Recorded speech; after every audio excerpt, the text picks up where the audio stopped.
चलो देखो बेटा, एक तो होता है आपके इनडायरेक्ट टैक्स में, इनडायरेक्ट टैक्स में आपके एक एमसीक्यू तो आपके आएगा जो केस स्टडी बेस्ड एमसीक्यू होता है। जैसे ये केस स्टडी दी गई है,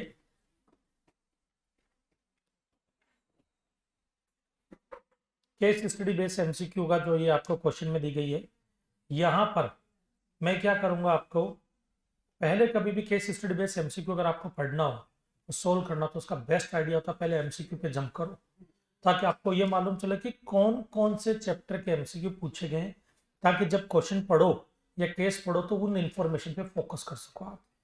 तो अगर यहाँ पर हम देखें तो एमसीक्यू के अंदर पहला एमसीक्यू है transaction related to renting of commercial space, what should be the rate of tax charge by ABC limited. मतलब कमर्शियल स्पेस की कोई बात कर रहा है तो उस पर जीएसटी की रेट कौन सी लगेगी, बराबर है, ठीक है। दूसरा एमसीक्यू है compute the value of supply under section 15 of the CGST act, मतलब वैल्यू ऑफ सप्लाई का भी एक क्वेश्चन है, ठीक है। नेक्स्ट है with respect to the hotel accommodation service provided to mister X GST payable by ABC limited, hotel accommodation के case में जीएसटी कौन सी रेट से या जीएसटी जो है वो कौन सा चार्ज होगा, ठीक है। फोर्थ है which of the following option is correct with regarding to availability of ITC to ABC limited in respect of GST paid on the procurement of goods mean for the purpose of corporate social responsibility. ये तो block credit है, इसका तो बिना देखे आप answer दे देना चाहिए आपको कि भाई यहाँ पे क्रेडिट तो ब्लॉक होगा। नेक्स्ट आ जाओ, which of the following option is correct with regards to the advice given by GST office in respect of the auditing of the account? There is no requirement to separate audit of the financial statement from the perspective of GST provision. Yes, ये right है, खत्म। आ जाओ अब इस question को read करते हैं। दो क्वेश्चन के तो झटके वाले आंसर थे, बाकी लटके वाले आंसर में बात है।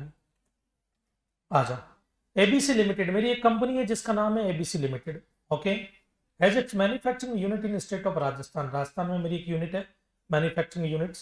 Further it has ancillary units in the state of Madhya Pradesh, MP में यूनिट है एंड गुजरात में यूनिट है and is registered in each of these state, okay. मतलब देखो बिजनेस तो मैंने कहा ना पैसों की कमी नहीं है, बिजनेस तो देखो राजस्थान में, एमपी में, गुजरात में फैले भी रहते हैं, बराबर है। अब यहाँ पे सबसे बड़ी चीज है इन बिजनेस के साथ में moreover ABC limited owns and operate the hotel in Udaipur, Udaipur में होटल भी है हमारा, हमको पता भी नहीं, देखो ये क्वेश्चन बता रहा हमारे को। अब यहाँ पर 3 स्टेट में बिजनेस, तीनों रजिस्टर्ड और एक होटल भी है उदयपुर में। In addition to the aforesaid ABC limited owns a commercial space which rented out to a registered person at the monthly rent of ₹50,000। और देखो पैसा तो बरस रहा है, एक कमर्शियल स्पेस भी है, मतलब एक समझ लो अजंता के अंदर एक शॉप है, एडनोवेट को भाड़े पे दे रखी है मैंने 50,000 रुपया महीने में, okay. The maintenance of the premises is the responsibility of ABC Limited. अब इसका मेंटेनेंस वगैरह मुझे देखना है। In pursuance of the same during the month of April ABC Limited incurred certain expenses on the purchase of maintenance related materials, the said expenses are recoverable from the tenant along with the invoice issued for rent. The rate of tax applicable on the material used for the maintenance was 5%। अब इधर देखो, यहाँ पर मान लो कि एडनोवेट ने मुझे बोला कि सर ये देखो यहाँ पे क्या दरारें वगैरह आ चुकी है, आपने बोला कि मेंटेनेंस वगैरह जो है वो करना वगैरह होगा, वो करना होगा। मैंने कहा हाँ वो सब मैं करूँगा, टेंशन नहीं है, बट पैसा तुमसे लूँगा। मैंने सीमेंट के कट्टे मंगवाए, पीओपी मंगवाई, लगा यहाँ पर सब कुछ ठीक करवा दिया। करवाने के बाद में 50,000 रुपया ले रहा हूँ रेंट का, साथ में 5,000 मटेरियल का भी जोड़ दिया, total 55,000। Composite supply, mix supply दोनों के अंदर कवर होती है ये। तो ये किस कैटेगरी में जाएगी, तो इधर देखो इसका सिचुएशन देखना, रेट कौन सी एप्लीकेबल होगी। क्वेश्चन ये है अगर कोई भी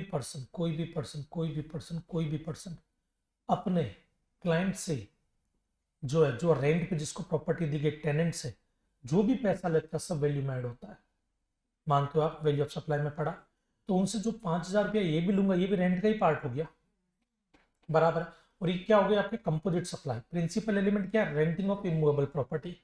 तो रेट कौन सी लगेगी, 5% वाली नहीं, 18% वाली ना। नेक्स्ट आ जाओ, during the year ABC limited agreed to provide the hotel to mister X for a business conference to be held at Udaipur. अब देखो मिस्टर एक्स है, उसको उदयपुर की होटल चाहिए थी कोई कॉन्फ्रेंस वगैरह करने के लिए, बराबर है, तो मैंने उनको hotel they the. Mister x is an unregistered person residing in Maharashtra, Maharashtra में रहता है, अनरजिस्टर्ड पर्सन, क्या फर्क पड़ता है, यहाँ पे प्लेस ऑफ सप्लाई क्या होगी उदयपुर, जहाँ पे होटल सिचुएटेड है। वो ठीक है, अभी पूछा नहीं उन्होंने, देखते हैं क्या है। ABC limited made a supply of machinery in month of June, details of which are as follows. Basic price of the machinery before TCS under income tax act 1961 45,000। TCS को वैसे भी हमको ऐड नहीं करना होता है, बाकी कोई और टैक्सेस होता तो ऐड करते अपन, आईजीएसटी और टीसीएस को छोड़ करके। Tax collected source under income tax act ये ऐड नहीं होगा। It received subsidy of ₹3,500 from green foundation private limited. देखो, सब्सिडी अगर गवर्नमेंट देती है तो ऐड नहीं करते, थर्ड पार्टी देती है तो ऐड करते हैं, बट शर्त ये कि वो लिंक्ड टू ट्रांजैक्शन होनी चाहिए। For usage of green energy and the subsidy was linked to unit of energy saved, not aforesaid machinery. Machine से तो रिलेटेड नहीं थी, इसको भी ऐड नहीं करेंगे। तो इसका मतलब यहाँ पे आगे कुछ है क्या, in addition to the aforesaid transaction ABC limited spent an amount of 5 lakhs on procurement of certain goods which are distributed as a part of the corporate social responsibility expenditure required under the provision of Companies Act 2013। ये block होगा तो value इसकी कितनी हो गई आपके 45,000। चलो, during the security proceeding, yes नहीं है, लिस्ट प्राइस दिया रहता तो आपको ये देखना पड़ता, अगर क्वेश्चन बोल रहा है कि वो कंसिडर करने के बाद में निकाला गया बराबर है तो फिर उस हिसाब से ट्रीटमेंट देते हैं, तो नहीं करना आपको कुछ भी। लिस्ट प्राइस होगा तो आप मान सकते हो, नोट डाल सकते हो कि हमने ये माना कि उसको कंसिडर किया होगा, वो फिर नोट का खेल हो गया। तो एमसीक्यू में तो ऐसा क्वेश्चन आएगा नहीं, देंगे तो क्लियर कर देंगे आपको। चलो इधर आ जाओ। During the security proceeding in the state of Gujarat, jurisdictional GST officer asked ABC Limited to submit a copy of audited financial statement for Gujarat and was to the view that ABC Limited is required to get his account audited by a chartered accountant separately under GST law for filing annual return and reconciliation statement in each state. All the above amounts are exclusive GST wherever applicable. The rate of GST on all inward and outward supplies is 18% unless otherwise mentioned. ठीक है, assume that there is no other outward inward transaction apart from the aforesaid transaction। ठीक है, आ जाओ one by one। For the transaction related to renting of commercial space, what should be the rate of tax charged by ABC Limited? The rate of GST on rent and maintenance material related to recovery shall be 18%। yes, true। Composite supply है ना, principal element की rate आएगी। Fourth कहाँ से हो गया ये, अच्छा फर्स्ट वाला बोला, ठीक है। और भी कोई है क्या, ये वाला नहीं होगा। No GST shall be charge on the recovery related to material, नहीं क्यों नहीं होगा भाई, ताऊ जी थोड़ी लगते हैं। The rate of GST on rent and maintenance material related recovery shall be 5%, नहीं। फर्स्ट वाला सही है। Compute the value of supply under section 15 of the CGST act 2017 made by ABC limited two month of जून 45,000। मेरा first वाला ही 45,000। Next, with respect to the hotel accommodation service provided to Mr. X, GST payable by ABC Limited। अब देखो hotel मेरी उदयपुर में थी तो location of supplier Udaipur, place of supply भी उदयपुर, तो इंट्रा स्टेट सप्लाई माना जाएगा। सीजीएसटी और एसजीएसटी चार्ज होगा in the nature of CGST and SGST. Fourth आ जाओ, which of the following option is correct with regards to the availability of ITC to ABC Limited in respect of GST paid on procurement of goods mean for purpose of corporate social responsibility activity? The amount of ITC related to such procurement of goods is not available to ABC Limited। yes, नहीं मिलेगा वो, क्योंकि block होता है वो credit section 17 subsection 5 के तहत ना। Next, which of the following option is correct with regards to the advice given by GST officer? कुछ भी एडवाइस देते हैं, there is no requirement to separate audit of the financial statement from the perspective of GST provision। कोई separate audit का कोई ऐसा है ही नहीं। चलो, ये एक्चुअली आपके बुक्स ऑफ अकाउंट्स उसमें देख सकते हो। बुक्स ऑफ अकाउंट्स और रिटर्न में नहीं बताया मैंने रिकंसिलेशन और ये एनुअल रिटर्न वगैरह के बारे में। तो पहले 2 करोड़ से ऊपर होता था तो ऑडिट वगैरह होती थी, और 9A 9B 9C फाइल होता था। 9A किसके लिए होता है, एक तो 9 होता है जीएसटी 9 एनुअल रिटर्न के लिए, 9A होता है कंपोजिशन स्कीम होल्डर के लिए, 9B ई कॉमर्स ऑपरेटर के लिए, जो अभी आया है। चलो आ जाओ बेटा, 6th वाला पॉइंट। 6th में आ जाओ, मैं से cute and company partnership form रज, ये देखो क्रैश कोर्स वालों को जो मुझे बड़े आंसर करवाना उसका एक तो यही हो गया यहीं पर। अब देखो ये जो क्वेश्चन है ये क्वेश्चन बड़ा वाला क्वेश्चन है। Compute net GST payable in cash. GST payable निकालना, मैंने आपको क्या बोला, मेन 2 स्टेप या 3 स्टेप इसमें होते हैं। पहला मेन आंसर, फिर 2 वर्किंग नोट, बराबर है। तो एक काम करते हैं हम,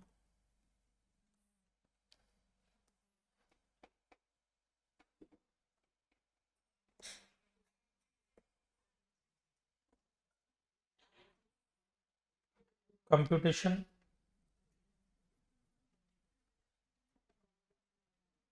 of net liability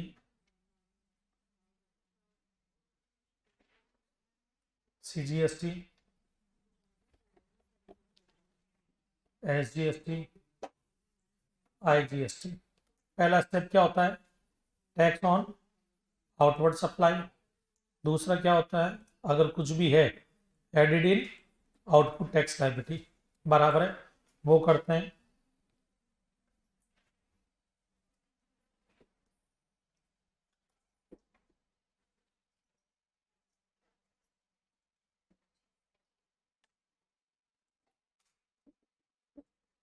added in output tax liability, फिर जो टोटल आएगी इसकी, उसमें से आईटीसी माइनस करेंगे, राइट, माइनस आईटीसी। आईटीसी में क्या है, आईजीएसटी, सीजीएसटी, एसजीएसटी। ये माइनस करने के बाद में जो टोटल आएगी उसको बी नाम दिया हमने, और इसमें क्या ऐड करेंगे, टैक्स लायबिलिटी अंडर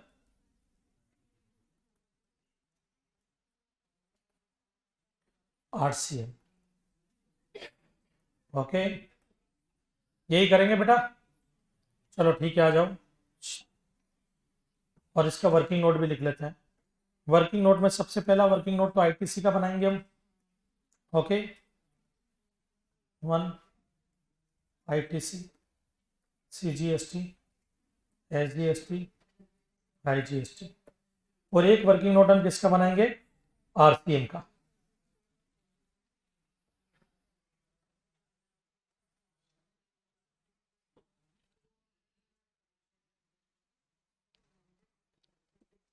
ना इधर देखो, ये working note number 2, working note number 2 RCM, CGST, SGST और आईजीएसटी। ठीक है, चलो समझो यहां पर क्वेश्चन। अब क्वेश्चन पढ़ेंगे हम। क्वेश्चन पढ़ने का तरीका मैंने आपको क्या बताया, इनवर्ड आउटवर्ड सप्लाई मार्क करते जाओ, कौन सा किस कैटेगरी में जाएगा वो देखना मैं कैसे करता हूं। मैं से Q10 company partnership form registered supplier under GST in Bengaluru Karnataka has provided the following information for the month of October 2023. Intra-state taxable supply of direct selling agent, DSS service to public sector bank, RCM में जाएगा, forward charge में। RCM में किन किन को लगता है, RCM में हाथ खड़े करो। ओके, किन किन को लगता है फॉरवर्ड चार्ज में, बाकी के लोगों को। भाई साहब ये फॉरवर्ड चार्ज में जाएगा, क्योंकि आरसीए में तब जाता जब इंडिविजुअल डायरेक्ट सेलिंग एजेंट हो। ये message Q10 company partnership form है, अगर ये इंडिविजुअल होता तो आरसीए में जाता। तो ये फॉरवर्ड चार्ज में टैक्सेबल है या आउटवर्ड सप्लाई है आपकी। ओके, ना service provided to governmental authority by way of sanitation conservancy, क्या होगा बेटा, ये अभी करवाया 3B के अंदर, बराबर है। तो ये क्या हो गया, आउटवर्ड सप्लाई है, बट ये क्या हो जाएगी, एग्जेम्प्ट है 3B के अंदर। Rent paid to a residential dwelling taken for running an office for providing DSA service owner of the residential property was not registered under GST, this is the an inter state supply availed. हाँ ठीक है ना, कोई बात नहीं, आप तो registered हो, पार्टनरशिप हो। अनरजिस्टर्ड पर्सन से रजिस्टर्ड पर्सन ने ली property, residential property, RCM applicable होगा। तो ये इनवर्ड सप्लाई है, क्या है, बट ये आरसीए में टैक्सेबल होगी। Okay, next, purchase a car for the official use of managing partners of the firm of business use, ये भी इनवर्ड सप्लाई है, बट ये ब्लॉक होगी, क्या होगी, ओके। कार खरीदी है, भले बिजनेस के लिए लो, सीटिंग कैपेसिटी 13 से ज्यादा तो नहीं हो सकती है, block. availed information technology services for their business from partners friend. For their business from partners friend, Mr. Alan Wog from Melbourne, Australia. Mr. Wog refused to take any consideration. Open market value of said services 1,25,000. अब देखो inward supply तो है ये, but ये no supply में cover हो जाएगा. क्यों नो सप्लाई में? रिलेटेड पार्टी तो है नहीं वो, बराबर. तो वो जब रिलेटेड पार्टी नहीं और फ्री में भी दे रहा है, बराबर है, तो ना तो 71B लगेगा ना 71C लगेगा. 71B क्या बोलता है? कंसिडरेशन होना चाहिए. 71C क्या बोलता है? विदाउट कंसिडरेशन चलेगा, बट क्या रिलेटेड पार्टी से होनी चाहिए. तो वो तो रिलेटेड पार्टी के डेफिनेशन में ही नहीं है. तो 71A, 71B एंड 71C कुछ भी एप्लीकेबल नहीं होगा, तो नो सप्लाई. नेक्स्ट आ जाओ आगे. Provided training and performance appraisal services in Bengaluru to following person. ABC Private Limited a registered supplier in the state of Kerala. Outward supply है ये. अब इधर देखो बेटा ध्यान से, मैं रजिस्टर्ड कहां पर हूं? बेंगलुरु कर्नाटका में. कहां रजिस्टर्ड हूं? बेंगलुरु कर्नाटका में रजिस्टर्ड हूं. कहां रजिस्टर्ड हूं? बेंगलुरु कर्नाटका में रजिस्टर्ड हूं. अब इधर देखो,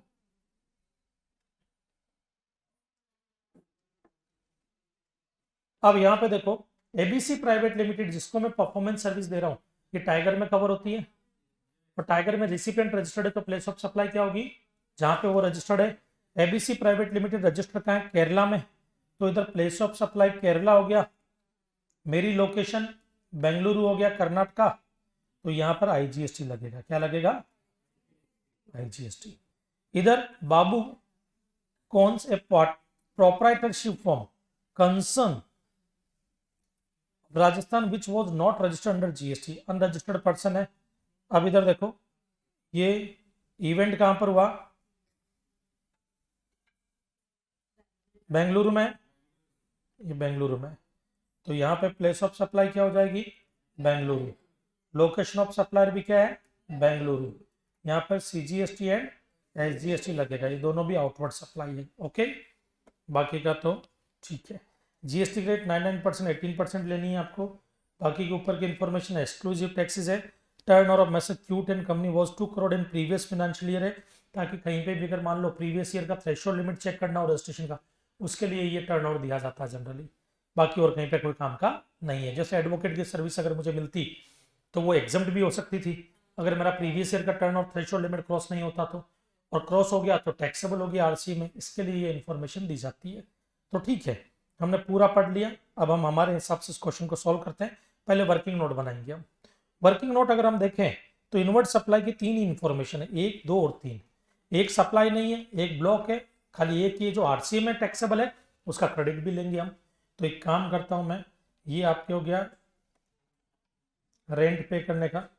तो रेंट पेड किसको पे किया?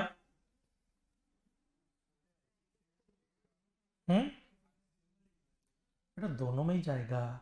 आरसीए में जो मैं पे करूंगा उसका क्रेडिट भी तो लूंगा, मेरे बिजनेस के काम में आ रही है बेटा, इसके लिए दोनों में लिख रहा हूं.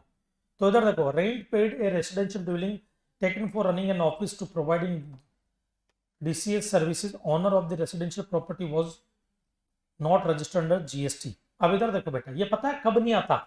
एक देखो, एक ट्रिकी पॉइंट, अगर एक क्वेश्चन आ जाता ना 99% स्टूडेंट रॉन्ग करते.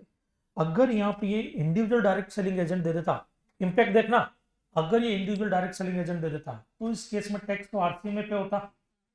आउटवर्ड सप्लाई जो रिसिपेंट पे करेगा, राइट, उस केस में आप इसका क्रेडिट नहीं ले सकते थे. बेसिक कंडीशन ही सेटिस्फाई नहीं होती आईटीसी क्लेम करने की. पता है क्या है कि भाई आपने प्रॉपर्टी ली डायरेक्ट सेलिंग एजेंट की सर्विस के लिए, और डायरेक्ट सेलिंग एजेंट की सर्विस तो एग्जाम सप्लाई है. क्यों एग्जाम्प्ट है? आउटवर्ड सप्लाई जिसमें आरसीएम लगता है वो तो एग्जाम्प्ट होती है, और एग्जाम सप्लाई के लिए कोई इनवर्ट सप्लाई काम मिले तो उसका क्रेडिट नहीं मिलता कभी भी. मालूम है? बेसिक कंडीशन, वहां पे क्रेडिट नहीं मिलता. अब यहाँ पे तुम्हारी आउटवर्ड सप्लाई टैक्सेबल है, आरसी में तो है नहीं, इसके लिए हम इसका क्रेडिट भी क्लेम करेंगे. ओके, क्वेश्चन बनाया तो अच्छा था, बट इसको और ज्यादा टफ किया जा सकता था. बट ठीक है, कितना है? 25,000 है ना भाड़ा. 25,000 का निकालो कितना आएगा रेंट. इस पर जीएसटी कितना आएगा 9%, 222250। आरसीएम की लाइबिलिटी भी आएगी ये, जीएसटी ऑन रेंट पेड कितना आएगा 25,000, 9%, 2250। ओके, दोनों वर्किंग नोट हो गए। अभी सुपर वाले की इंफॉर्मेशन में आ जाते हैं।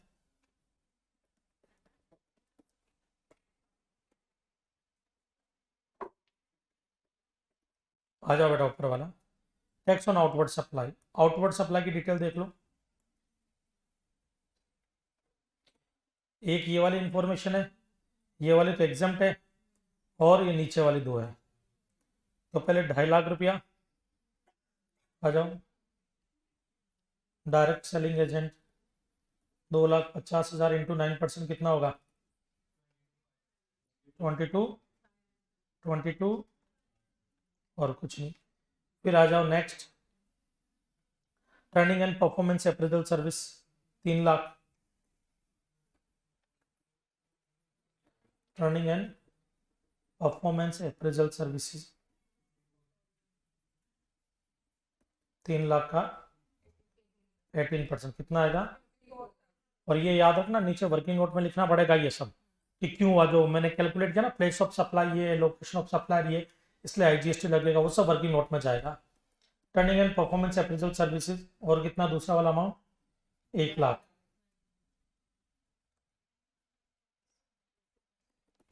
%9 कितना आएगा।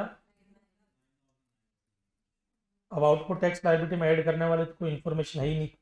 टोटल कितना हो गया ये,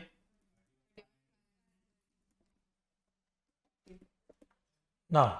अब आ जाओ वर्किंग नोट नंबर 1 2250, सीजीएसटी कितना है 2250, एसजीएसटी भी 2250। सबसे पहले सीजीएसटी के लिए यूज कर लेते हैं 2250, एसजीएसटी के लिए यूज कर लेते हैं 2250। कितना आ गया ये 29,250, ये 29,250, ये 54,000। आरसीएम की लायबिलिटी ऐड करो, वो भी सेम ही आ गई 2250। तो नेट लायबिलिटी आपकी कितनी आ गई जो कैश में पे करनी है आपको 31,500 और 54,000। ओके,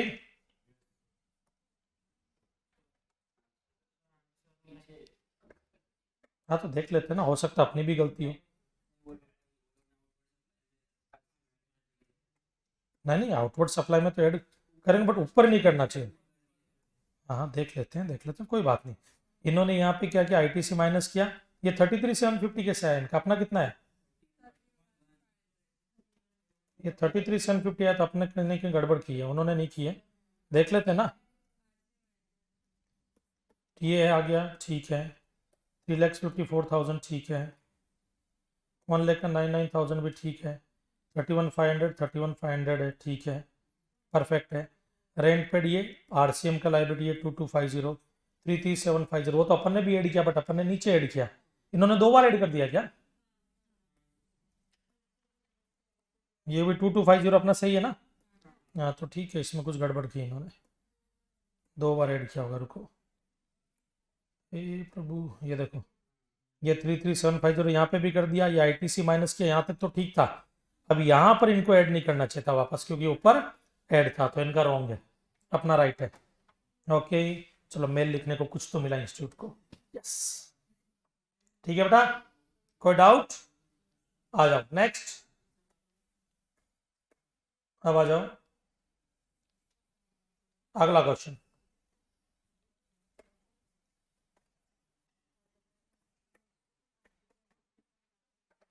सोल्यूशन है, क्वेश्चन है, सोल्यूशन।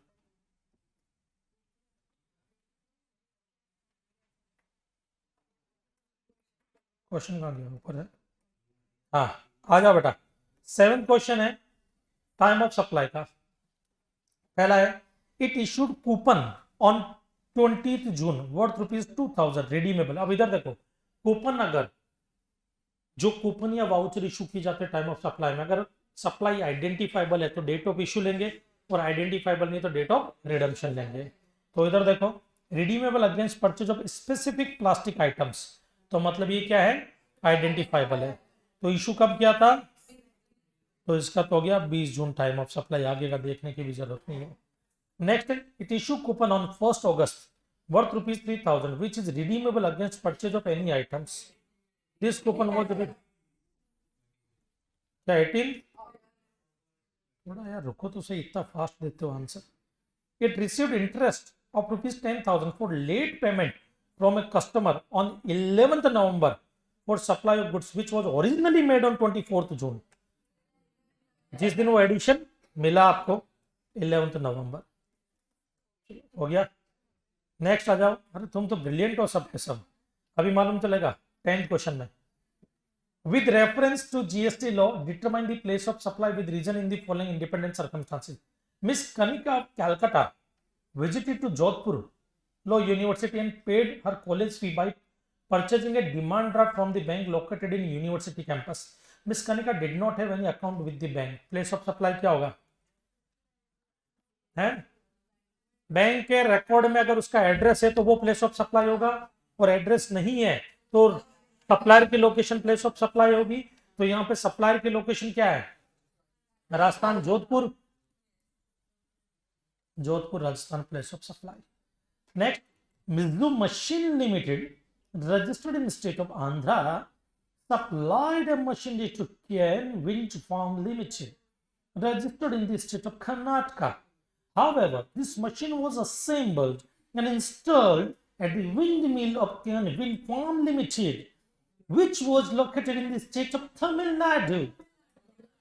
जहां पे वो इंस्टॉल है वही जगह प्लेस ऑफ सप्लाई हो जाएगी तमिलनाडु। कौन सा है ये, 10(1)D, और ये कौन सा था, 12(12). ओके चलो बेटा जी। 9, happy Construction limited, a registered builder under GST in the Bangalore, Karnataka, has got permission to build 5 floors from the municipal project for one of its project at सूरज नगर। भाई रीड करो इसको, 9th को read करो।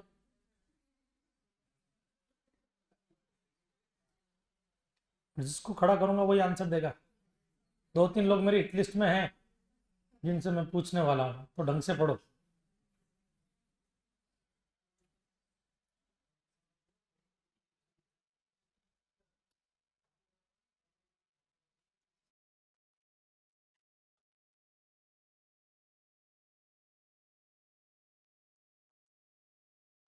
पढ़ लिया, अब एक काम करते हैं, इधर आओ, तुमको एक चीज दिखाता हूं।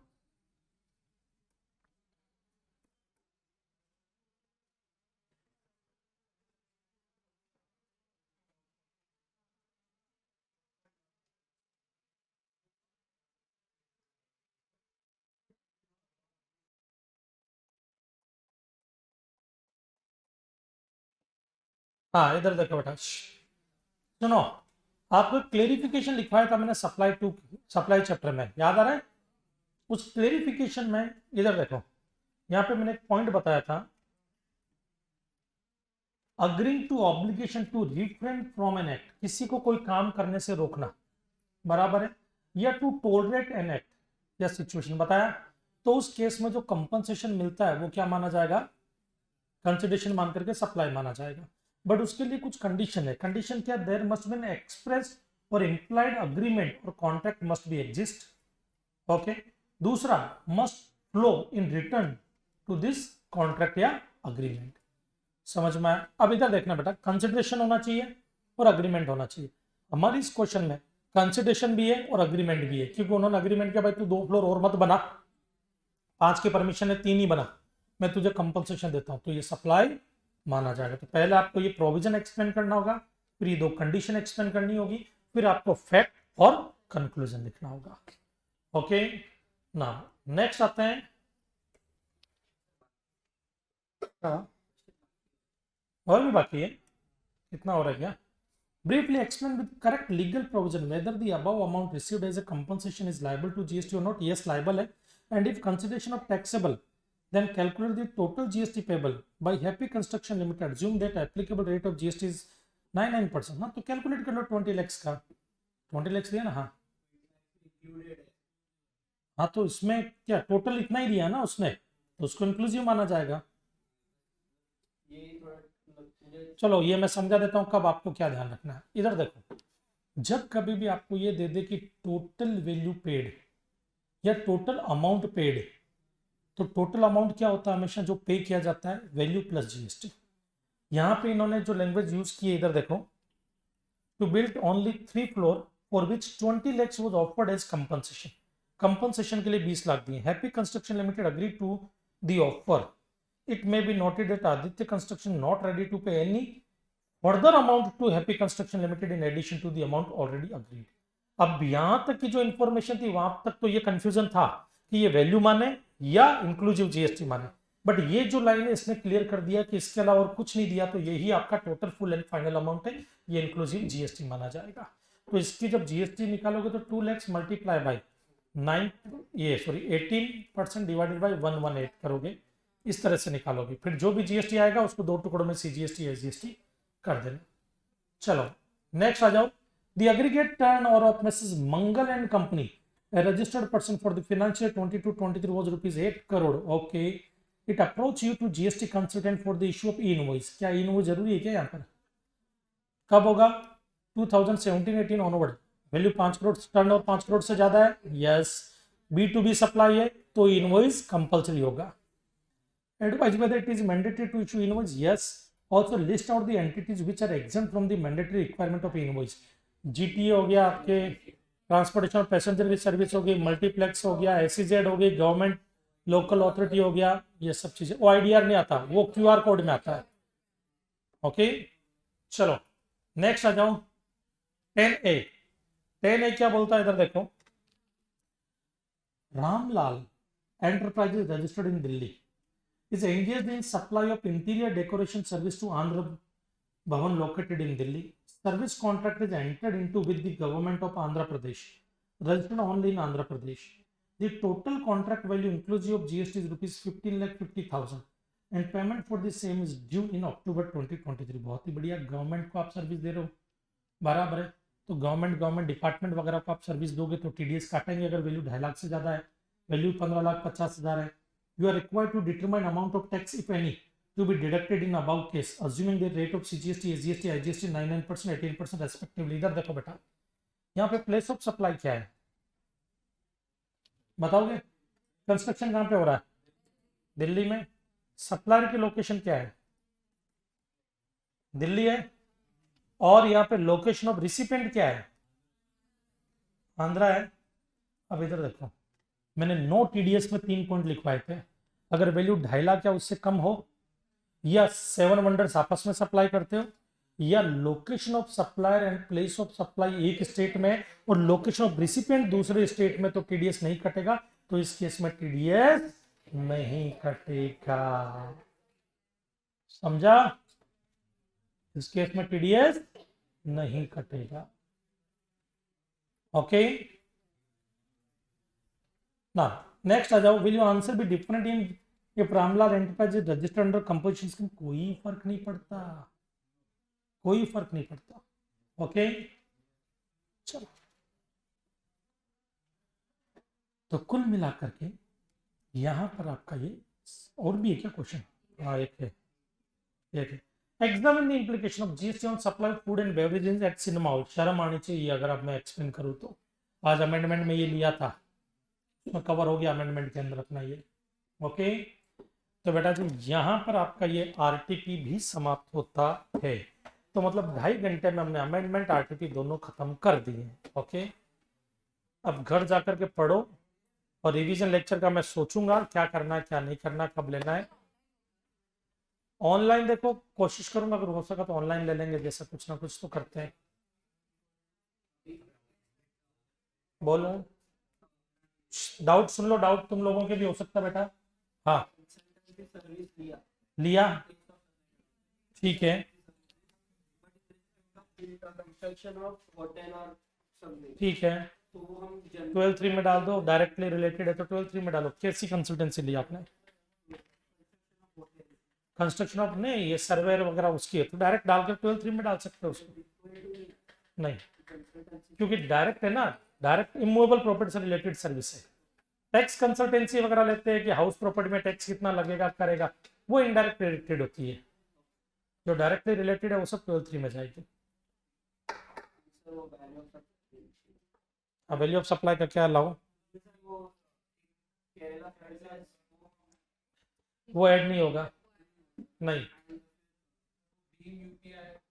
भीम यूपीआई जो होता है, हाँ, सब्सिडी के जैसा ट्रीट होगा वो। गवर्नमेंट जो उनको प्रमोट करने के लिए इंसेंटिव देती है, उसी की बात कर रहे हो ना, वो सब्सिडी के जैसा ट्रीट होता है। नॉन टैक्सेबल लिखने की जरूरत नहीं है, लिखो ना सब्सिडी है तो कंसिडरेशन कंसिडर नहीं होगा, that's all. No claim bonus discount के जैसा ट्रीट होता है। होता क्या ये जानना है? इधर देखो, ये बहुत बढ़िया क्वेश्चन पूछ रहे हैं, ये ध्यान से सुनो। एक नो क्लेम बोनस,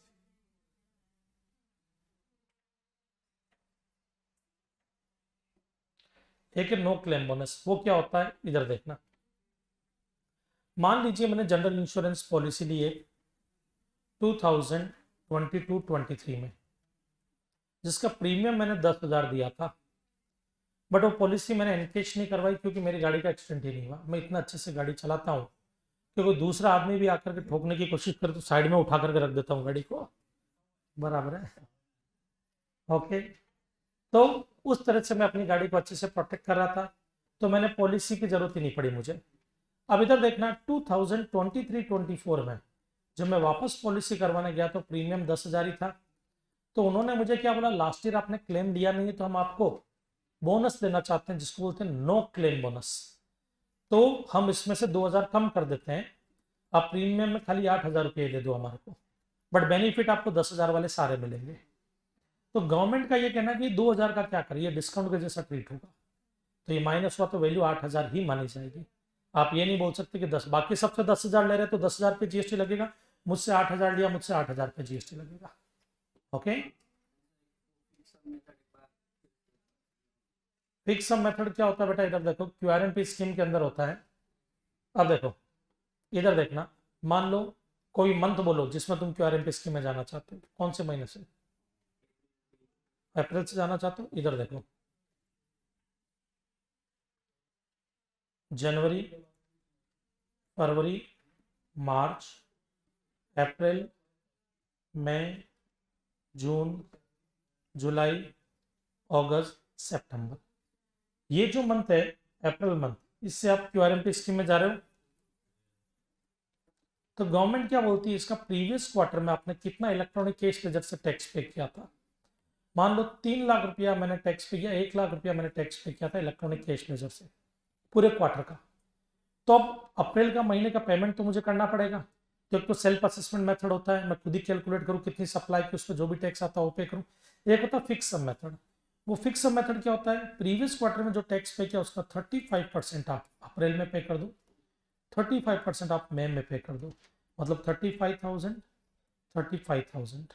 जून के केस में आप क्या करोगे, जुलाई में GST-R1 फाइल करोगे, GST-R1 क्वार्टरली तो फाइल होगा ना, इसमें आपकी लायबिलिटी आई मान लो 1,25,000, कितनी लायबिलिटी आई, जिसमें से 70 तो दे चुके हो, बाकी का बैलेंस जून के अंदर, जून का मान करके जुलाई में पे हो जाएगा।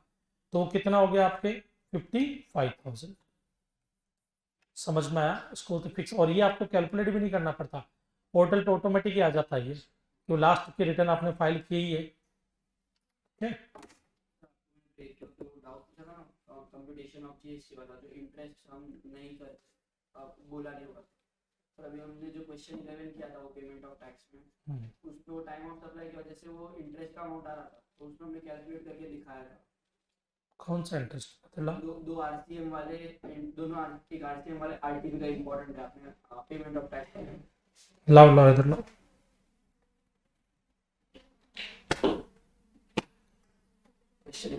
क्वेश्चन नंबर आ जाओ ना, खुद ही आ जाओ, question number 11।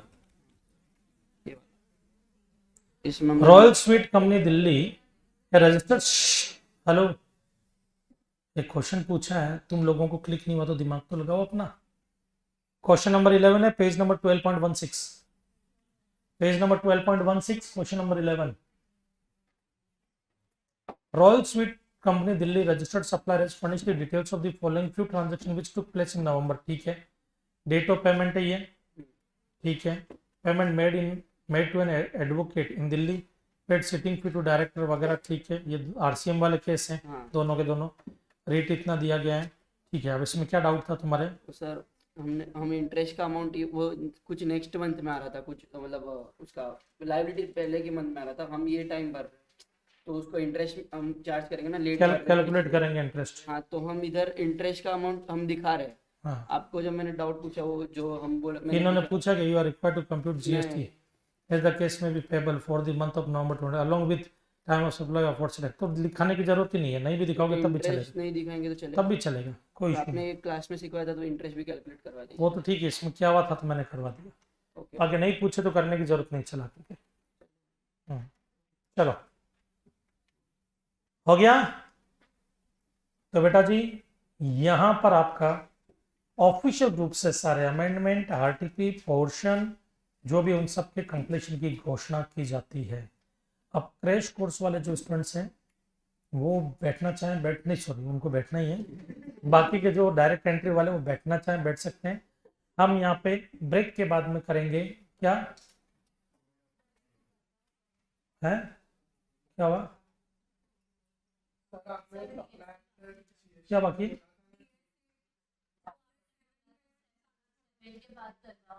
Direct selling agent वाला नहीं, सॉरी डेल ट्रेडर एजेंट वाला, वो तुमने 7 के बाद बताया मुझे, बात खत्म, मैं नहीं करवाने वाला हूं। चलो इधर आओ, direct selling del trader agent का समझा रहा हूँ, तुम लोग भी समझ लो, तुम्हारा भी बाकी है, तुम लोगों ने भी याद नहीं दिलाया है। चलो छोड़ो मैं बताता हूँ, इधर देखना बेटा, ये मैं हूं एमजी, केस को समझना बेटा। पहले ये समझो डेल ट्रेडर एजेंट क्या होते हैं। डेल ट्रेडर एजेंट वो एजेंट होते हैं जो थोड़ा कमीशन ज्यादा लेते हैं, बराबर है, लेकिन पेमेंट टाइम पर हो जाए इसकी गारंटी देते हैं। अगर हमारा रिसिपेंट हमको पेमेंट टाइम पर नहीं देता तो वो अपनी पॉकेट से पे करते हैं हमें, फिर वो रिसिपेंट से लेते रहते हैं। ओके, अब केस समझना, यहाँ पर ये एजेंट है मेरा मिकिता, काम की ना काज की, but del trader agent, del trader agent है, ये आई मेरे पास है, बोले सर आप टेंशन ना लो। अब होते ना कई लोग जो हर टाइम भटकते रहते कहीं ना कहीं मिल ही जाते हैं, बराबर है। तो उस केस में ये एक दिन मान लो मैं किसी डोमिनोज में था, पिज्जा विज्जा खा रहा था,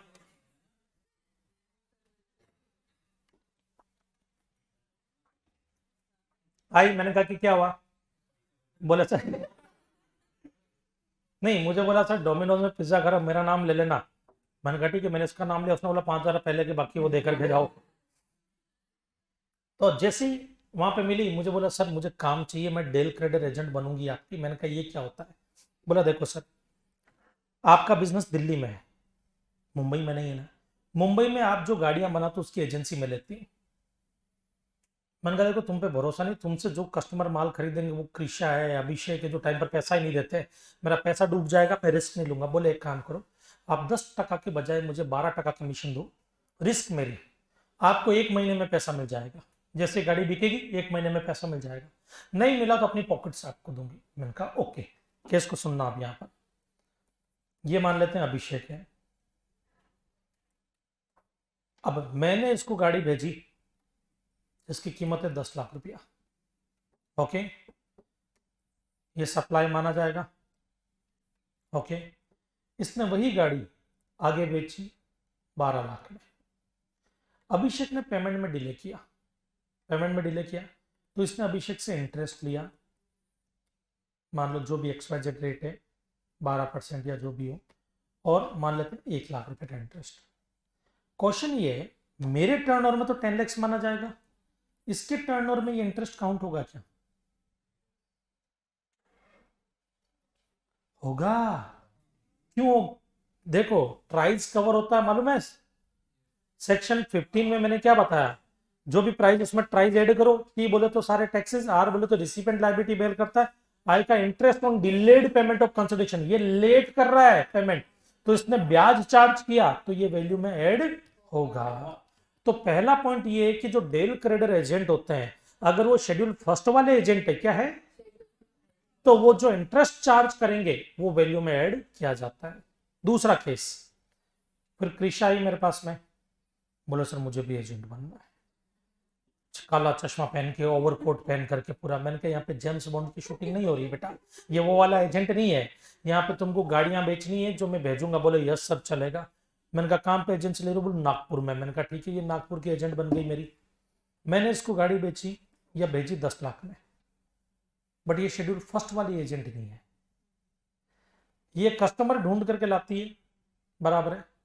और ये जो कस्टमर है इसका नाम है साहिल, और साहिल को डायरेक्ट इनवॉइस मैं इशू करूंगा। ये मुझे बोले कि सर एक कस्टमर है साहिल, उसको गाड़ी दे रही हूँ, इनवॉइस आप ही को इशू करना है, क्योंकि ये शेड्यूल 1 में कवर नहीं है। बट ये डेल क्रेडर एजेंट है।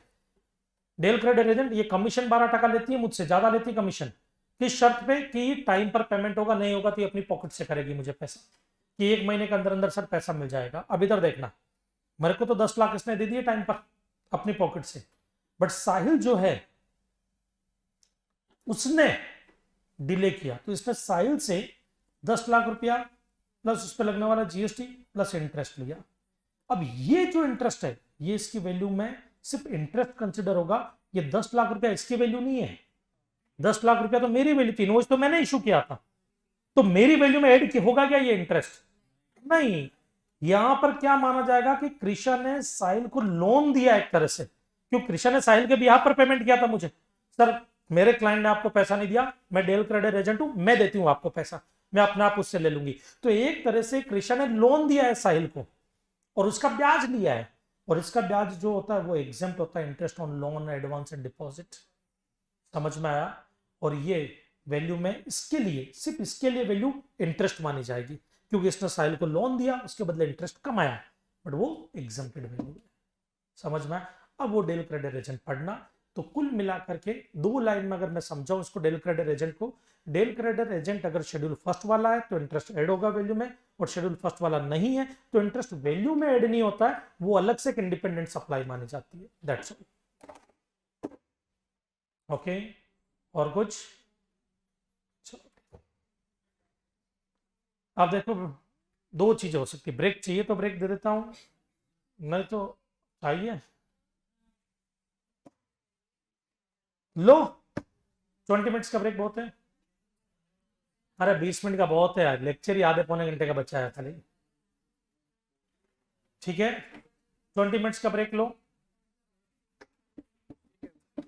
रजिस्ट्रेशन बोलो ना कहा इसमें ये लोग ने बोला कि कैंसिलेशन में कौन से आएंगे? which of the following can be reason there is a change in the constitution, the partnership from the proprietorship from when has it discontinued, a registered person other than composition taxpayer, not fund is written for the consecutive tax period, 3 consecutive tax period on the monthly basis. भी आएगा ना sir?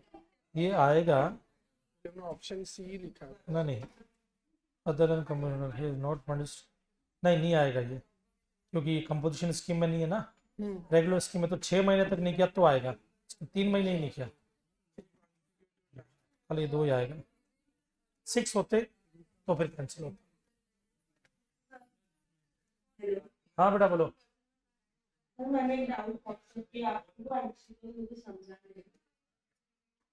पायल, तुम पायल बोल रही हो? खड़ी हो जाओ पायल पहले। ठीक है ठीक है ठीक है, व्हाट्सएप किया ना तुमने, मैं देखता हूँ फ्री होकर के फिर बताता हूँ, ठीक है? हाँ व्हाट्सएप पे कर दूंगा ना, वॉइस मैसेज से। वाला ना उन्होंने बोला एग्जाम्प्ट है सर्विस, लेकिन वो मतलब आइज बेटा ये मैंने बोला बेटा, 4th और 5th वाला जो है वो नहीं करना है, वो आउट ऑफ सिलेबस का आ गया है तुम्हारे। क्यों आ गया? क्योंकि आईजीएसटी एक्ट में एग्जाम्प्ट होता है, और आईजीएसटी एक्ट तुम्हारे सिलेबस में नहीं है। ये ना क्या है? The company transport the goods from one godown in Delhi to another godown in Gujarat. ठीक है, सप्लाई हो गया ये। डिस्टिंक्ट पर्सन हाँ, company is registered place of business, ठीक है। Value of goods transferred 5 crore, the rate of GST applicable on such transfer is 18%, ठीक है। Tax was issued and GST was deposited by the company. The consideration not paid by the Gujarat office to the company of Delhi office even after 180 days, फिर भी कोई reversal नहीं होगा invoice date for, क्योंकि ये exception में आ गया ना बेटा, 3 एक्सेप्शन लिखा है 180 डेज के। एक आरसीए में अगर आप पेमेंट करते हो, ये अब डीम्ड सप्लाई में आते हो शेड्यूल 1 में, शेड्यूल 1 की सप्लाई होगी, बराबर है, या receive and bear the liability. Okay trader वाला ही एमसीक्यू है, वो अजीब था वो, मुझे ना समझ कोई ही नहीं, थी। अजीब गरीब देख लेते ना कौन सा। नहीं हो रहा सर वो बीओएस वाला पोर्टल का दिक्कत। मिस्टर हैंडसम, मेरा नाम का एक लिखा है यहाँ पर, हंसी आ रही तुम्हारे को। Mister handsome del credere agent of चाम लिमिटेड, ठीक है, मैं डेल क्रेडर एजेंट हूँ चाम limited, agree to raise invoice own name and also guarantee for the realization of payment from the customer to Charm Limited. In order to realize the payment of the customers on time, he extends short-term transaction-based loan to them and charges interest for the same. For the month of March, sale of goods by Mr. Handsome in his direct Dale credit agent capacity 2,80,000. Interest earned from the said customer. Short-term credit facility provided. Timely payment of dues in 20,000. Further commission charge from Charm Limited. Representative provided 30,000. ठीक है. The value of supply of goods customer is and value of supply of agency service on Charm Limited is 280 और ये 3,30,000. इसका option क्या आ रहा है? सी आ रहा है. देखा है, मुझे याद नहीं है, देख देखना पड़ेगा। सुन, ये डेल क्रेडर एजेंट है. हाँ डेल क्रेडर एजेंट है. शेड्यूल फर्स्ट में जैसे वो बोल रहा है कि अपने नाम से दे रहा है, credere agent limited agree to raise invoice in his own name, अपने नाम से, तो शेड्यूल फर्स्ट का है. हाँ तो ये जो इंटरेस्ट चार्ज कर रहा है 20,000, ये ऐड होगा वैल्यू में. 280 में मशीन दी 20,000, ये तो 3 लाख हो गया, 3 लाख। प्लस 30,000 उसको कमीशन मिल रहा है, तो वो भी उसका टर्नओवर है, कमीशन भी तो मिल ही रहा है. तो 280 और प्लस 30,000, वैल्यू 280 हो गई और कमीशन 30,000. हाँ इसका ये रॉन्ग है बेटा, कटवाया था मैंने, रहने दो, ये गलत है, ये फिगर गलत लिख दी है.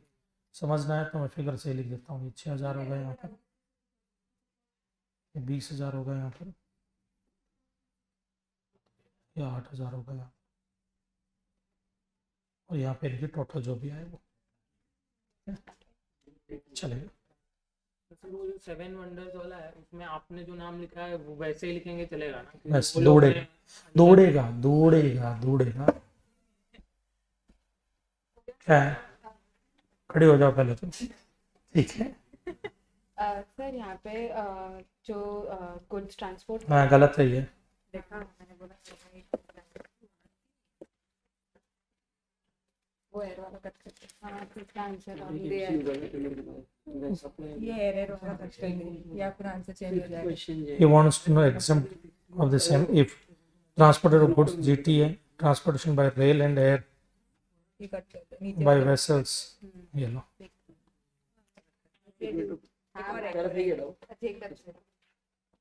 मतलब प्रोफेसर का तो कोई ब्रेक होता ही नहीं है, तुम लोगों को लाज शर्म ही नहीं है.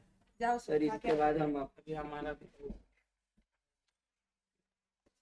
चाय तो मंगवाऊं मैं किसी को बोल कर. सर इसमें सिर्फ पूछना था, ये जो एडिशनल प्लेस ऑफ बिजनेस है उसका ये अमाउंट ऐड होगा कि नहीं? एक्सपोर्ट वाला भी पूछ और एक्सपोर्ट वाला भी पूछ. कौन सा वाला अमाउंट? थर्ड और fourth supply it's on additional place of business which is unregistered. Unregistered तो डिस्टिंक्ट ही नहीं है, हाँ डिस्टिंक्ट नहीं तो ऐड नहीं होगा इसका. ऐड नहीं होगा. हाँ हाँ, अगर ये डिस्टिंक्ट होता, ये रजिस्टर्ड लिखा होता तो डिस्टिंक्ट होता. रीजन क्या लिखेंगे? तो लिखो ना कि अनरजिस्टर्ड पर्सन है, ये डिस्टिंक्ट पर्सन ही नहीं है. हाँ. डिस्टिंक्ट पर्सन का मतलब क्या होता है? सेम स्टेट में आपका रजिस्टर्ड प्रीमाइसेस, ये सेम स्टेट में ही है, राजस्थान में, हाँ ये भी राजस्थान में ही है, तो है तो अनरजिस्टर्ड ही लिखा ना, विच इज अनरजिस्टर्ड. तो डिस्टिंक्ट पर्सन ही नहीं, और डिस्टिंक्ट पर्सन के बीच में सप्लाई कंसिडर होती है. सप्लाई और एक्सपोर्ट ऐड होता है. एक्सपोर्टेड होगा ना, ऑल आउटवर्ड सप्लाई. एक मिनट देना बुक अरे वो एरर वाला पार्ट कट कर दो. वो नहीं, उसके भी एक है जिसमें इतनी ब्रिलियंट कब से हो गई तुम? ब्रिलियंट यूजर तो पढ़ती है, फिर बताती है सबको, मैसेज कर करके परेशान करती कुछ नहीं पढ़ती है, कुछ नहीं पढ़ती है, डोमिनोज में खाली पिज्जा खाती रहती है ये. पढ़ती है, आपको क्या पता. इसको कितनी बार, 2 बार पकड़ा ना मैंने, 2 बार मैं पिज्जा ठूस रही हूँ वहाँ पर। पता है बोला इसे मेरे को हाँ, पकड़ा क्या होता है सर पिज्जा खाने वो नहीं, वो बेचारा पिज्जा वाला तो यूँ बोला सर रेगुलर कस्टमर पास बनवा रखा है इसने तो। ये जो 5th MCQ है हाँ इसमें आंसर 1 to 4 आएगा ना, ये भी तो टैक्सेबल है ना, import of service with consideration. अरे बेटा जी यही इसने पूछा ये इधर पूरा सर हमने रिकॉर्डिंग में ये नहीं दिया ये आईजीएसटी एक्ट जो है ना, आईजीएसटी Okay. एक्ट उसके एग्जम्पशन है। अच्छा। इन्होंने ये नहीं पूछा सप्लाई किया, इन्होंने बोला टैक्सेबल सप्लाई किया है, तो वो सप्लाई में तो कवर होता बट उस पर टैक्स नहीं लगता आईजीएसटी एक्ट के एग्जम्पशन में। ओके चलो अब प्रिया जी के डाउट्स आएंगे। Thank you Priya ji. खाने जा सकते हो आप। चलो ढूंढ रही है सर डाउट है आपको व्हाट्सएप कर मैं ब्लॉक करता हूँ, तुम्हारा नंबर बताओ मुझे पहले। मैं डीपी निकाल अभी हम लोग का वैसे करके तो हो गया है, GST हो गया। GST हो गया। तो अभी हम बीच बीच में भूल ना जाए तो रिवाइज करने, फिर कैसे पास्ट पेपर्स देखे या फिर बुक से करे।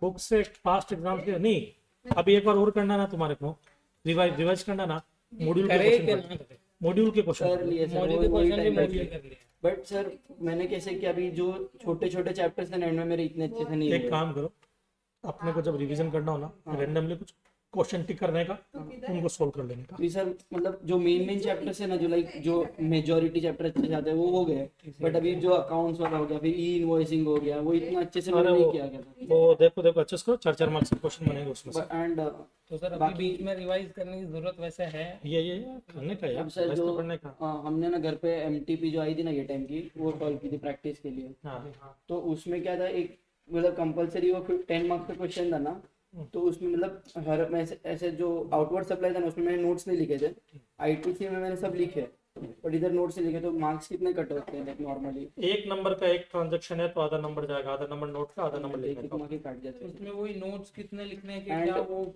हर एक का एक नोट आएगा बेटा। टैक्सेबल है तो ये लिखो ये टैक्सेबल होगा, एग्जाम है तो ये लिखो कि इस एंट्री में एग्जाम होगा, एंट्री नंबर नहीं होता। ब्रैकेट में लिख देंगे। ये बात, ये इतना सा लिख दो ना, इट इज नॉट एग्जम्प्टेड, बस खत्म बात। एक क्योंकि मैंने ना वो सब में भी बड़ा लिखना है, जा रहा हूँ ना, फिर पेपर इतना बड़ा नहीं क्या लिखना, ना- एक या 2 लाइन से एक वैल्यू ऑफ सप्लाई का सम था, जो 5 चैप्टर था, उसमें मृदुल इधर गुजरात का और कालू मोटर्स महाराष्ट्र का था। तो उसमें वैल्यू ऑफ सप्लाई था और GST और IGST का अमाउंट, तो मैंने ऐसे दिखा दिया कि interstate supply, intrastate supply, but वो लोगों ने ना एक वर्किंग नोट दिखा था प्लेस ऑफ वो सप्लाई। भी बताओ ना, क्योंकि आप इंटर कैसे बोल रहे हो उसमें, इंटर कैसे होगा, place of supply, location of supply अलग अलग होगा। ये नया चैप्टर है उसमें। हाँ थैंक यू सर।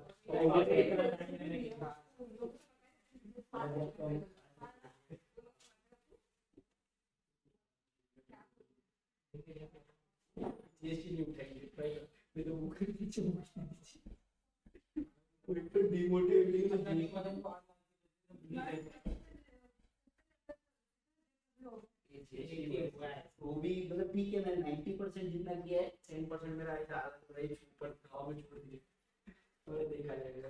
जैसे घुसने में क्या लिखा है भाई वो भी कितना 40 भाई, वही जब से क्लासेस का भी लास्ट था तब से ये थर्ड फोर्थ था ना। GST क्यों क्या है? ये देखिए अभी डिमोटिवेट करेगा, अभी डिमोटिवेट कर देगा। मतलब तुम लोग के MTP RTP सब MCQ सब अभी का तुम रिवाइज कर लिए, नहीं अरे देख, मैंने वही चैप्टर किया, बाकी फिर सारे MCQ सब्जेक्ट किया, छूटने लगे तुम्हारे, बट वही तो है। बाकी सारे सब्जेक्ट छूट नहीं जाएंगे। इसलिए तो अभी दूसरे वही तो लेट हुआ थोड़ा GST करते, बट साला वही हुआ कि अपना 2 तारीख तक बेचे था ना, 1 से 2 तारीख तक मैंने तो जब जिस दिन पूरा हुआ था ना उस टाइम पे सारे काम तो कर दिए थे। 3 से किया था चालू, एंड फिर एक दिन बीच में फिर से आना था, टाइम होता था, टाइम पे 2-3 दिन के बाद आना पड़ा था।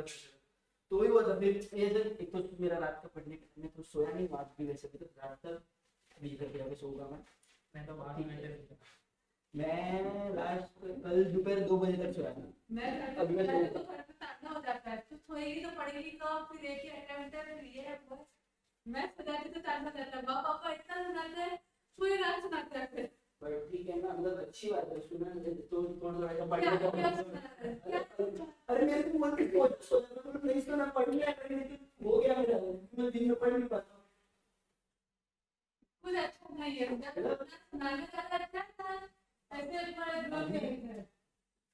ठीक है बट वो आप पे है लाइक अभी अगर थोड़ा ऐसे सुना है तो भी ऐसा अच्छा रिग्रेट होना चाहिए पढ़ना है मेरे को रिग्रेट करने का क्या फायदा है तो फिर तब पढ़ना पता नहीं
नागपुर का फेमस है इसलिए पूछा था।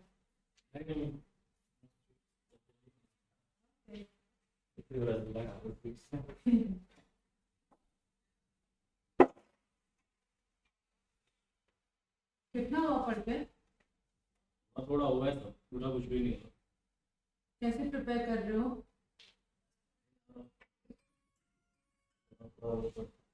हेलो किधर है? हेलो तो पहुंच गया। हाँ ठीक है चल।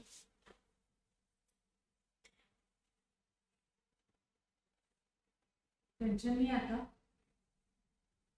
टेंशन नहीं आता कि कैसे होगा या एक साल में 3 बार बैठना हो जाएगा। 3 बार अटेम्प्ट दे सकते हैं ना। तो उस हिसाब से चिल लो कि ठीक है नहीं हुआ तो देख लेंगे। हो जाएगा आराम से।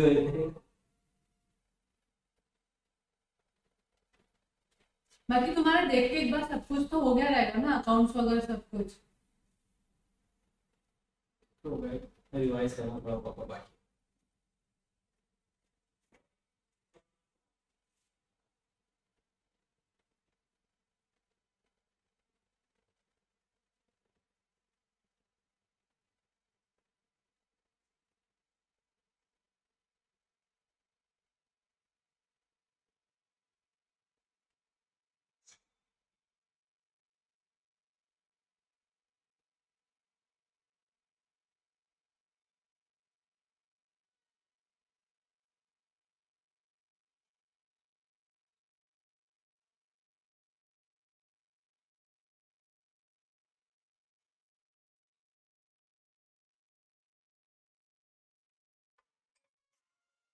हेलो, मैं नहीं आ रहा हूँ क्लास में बैठा हूँ। मैं नहीं आ रहा। मैं कुछ नहीं, मैं क्लास में कुछ नहीं।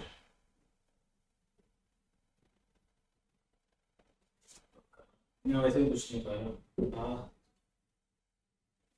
हाँ वही। अरे क्या, मैं कुछ खाने नहीं वाला इसलिए मैं आ गया।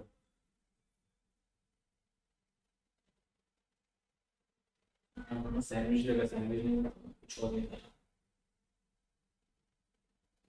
बस सैंडविच चाहिए था, सैंडविच नहीं था इसलिए मैं ऊपर आ गया।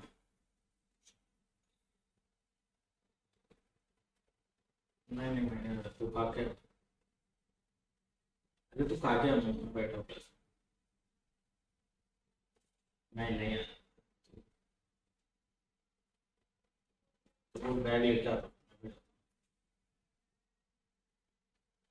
अच्छे से बोल रहा हूँ।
टाइम होगा ब्रेक दिए हुए।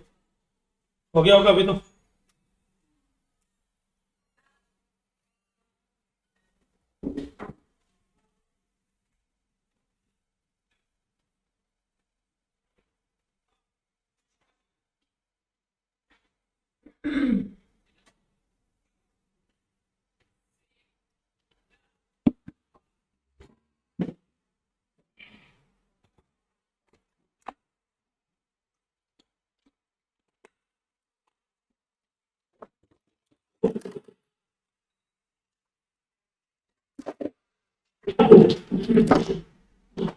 शुरू करें। टाइम तो हो गया, पाएंगे नहीं, आधे घंटे आ जाता है। ठीक है, आप बोल रहे हो तो रुक जाते हैं प्रिया जी थोड़ी देर, हमारी भी चाय होगी। अब नहीं है, आपकी बात कैसे डाल सकता हूँ मैं।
शीट मिल सकती है क्या? वहाँ पे नहीं है काउंटर पे। तो बेटा कहाँ से मिलेगी? मिलेगी तो वहीं से मिलेगी, और है ही नहीं। नहीं, आपको वो बोलेंगे मतलब सागर सर को तो वो कर देंगे कि वो नहीं देंगे क्योंकि लास्ट टाइम गड़बड़ हुई थी। गड़बड़ ये हुई थी बेटा जी कि रजिस्ट्रेशन की जो शीट है या प्रिंट की, वो थी क्रैश कोर्स वाले बच्चों के लिए, और हुआ ये कि डायरेक्ट एंट्री वाले बच्चों को मिली और क्रैश कोर्स वालों को मिली नहीं कुछ शीटें। वो तो टाइम ऑफ सप्लाई। हाँ, वो उस टाइम पर, और तुम क्रैश कोर्स में हो तो देंगे भी नहीं तुम्हारे को, तो तुम्हारे को ऑलरेडी ये सब नोट्स लिखवाए हैं मैंने।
कॉन्ट्रैक्ट 10 करोड़ में हुआ, तो 10 करोड़ में सोर्स की वैल्यू कितनी है?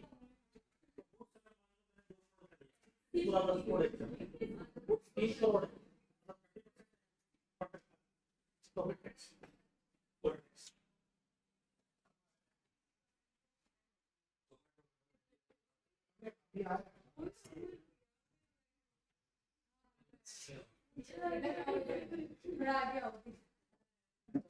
थोड़ी हमारा भी बातें करने की।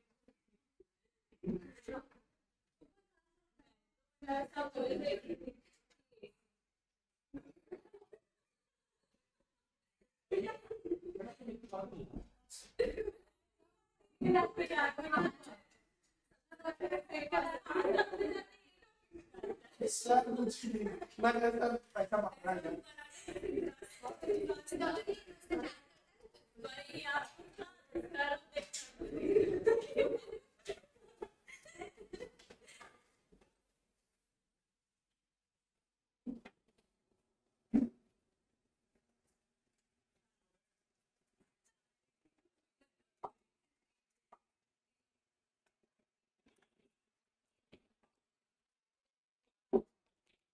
चलो बेटा,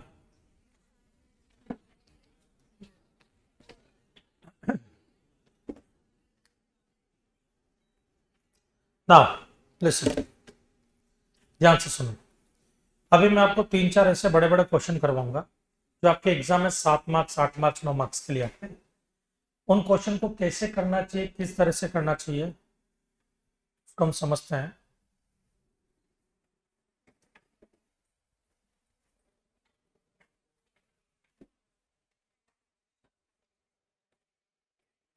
इधर देखो। हाँ देखो, वो अपना काम कर रहा है, हम अपना काम करें, हम उसके काम पर क्यों फोकस कर रहे हैं? फॉर्मेट बना रहा हूं, फॉर्मेट ध्यान से समझना। सबसे पहले आप लिखोगे कंप्यूटेशन ऑफ नेट लायबिलिटी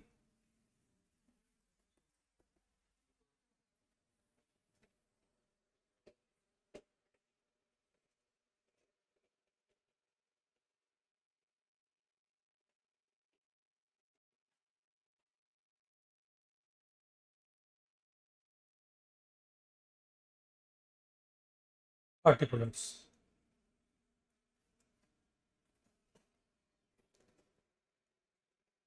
ना, सबसे पहला हमारा स्टेप होता है tax on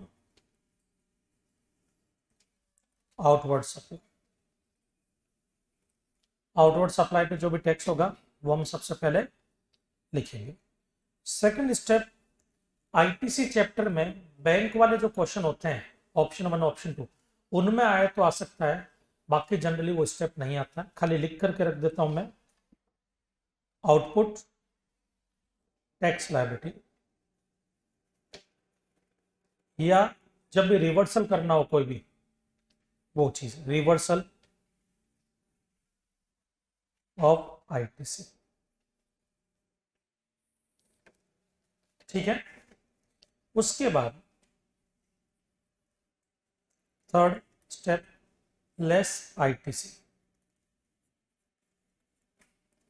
input tax credit के लिए वर्किंग नोट नंबर 1 होगा, वहां से हम लेंगे। इसमें सबसे पहले हम आईजीएसटी का क्रेडिट यूज करेंगे, फिर सीजीएसटी का और फिर एलजीएसटी का। ओके,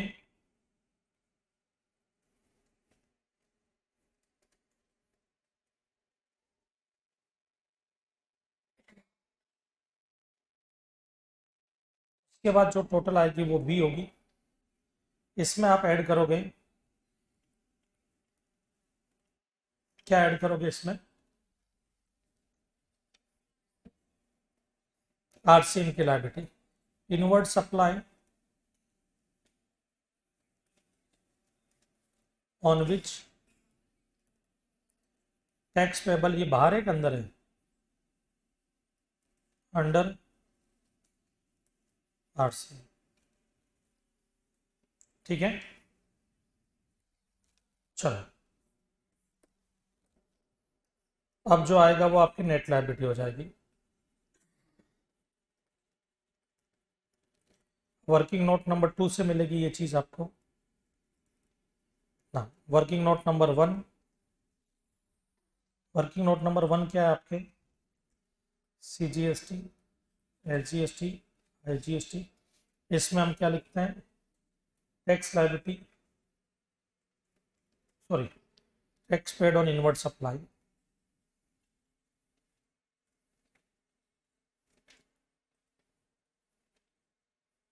जिसका आप क्रेडिट क्लेम कर सकते हो।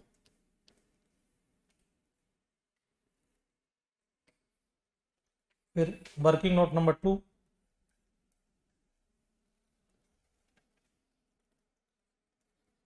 टैक्स लायबिलिटी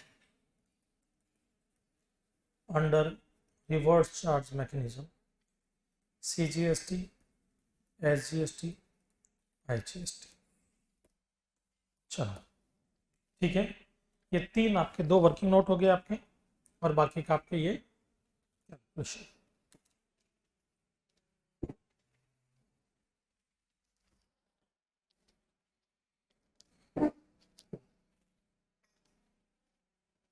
शुरू करें, देखना ऊपर का।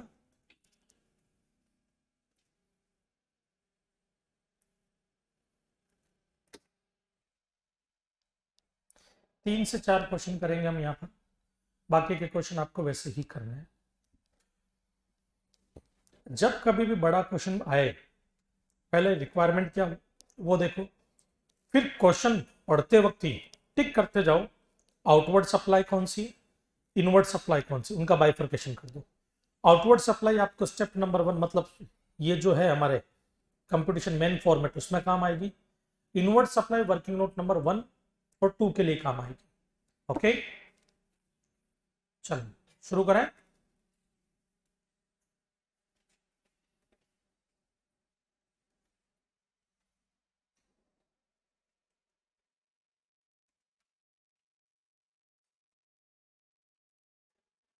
चला जाओ, अब हम कुछ क्वेश्चंस लेते हैं बेटा।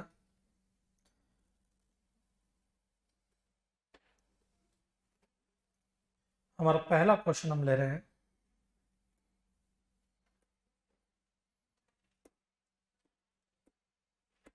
Question number 14। बहुत बड़ा क्वेश्चन है ये, ठीक है। एग्जाम के अंदर अगर आया तो आपके 8 से 10 मार्क्स के लिए पूछा जा सकता है।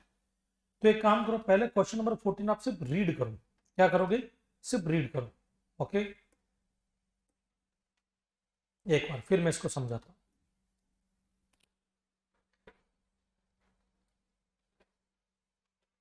ईशा गई?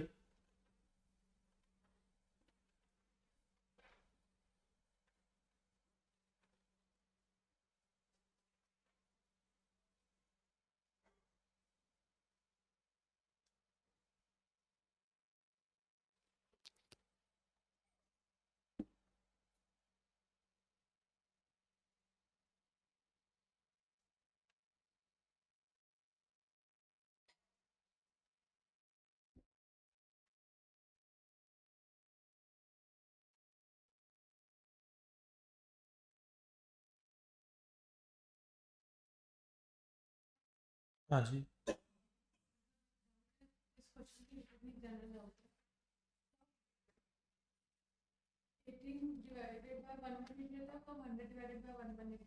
जब कभी भी टैक्स का अमाउंट कैलकुलेट करो तो 18 डिवाइड बाई 118, और जब कभी भी टैक्स हटा करके खाली वैल्यू कंसिडर करते हो तो 100 अपॉन 118। ओके, जब वैल्यू निकालनी हो तो 100 अपॉन 118, और जब टैक्स का अमाउंट निकालना हो तो 18 अपॉन 118।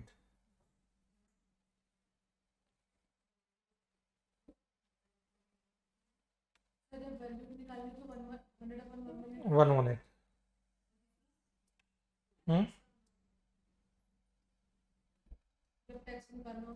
तो 18 अपॉन 118।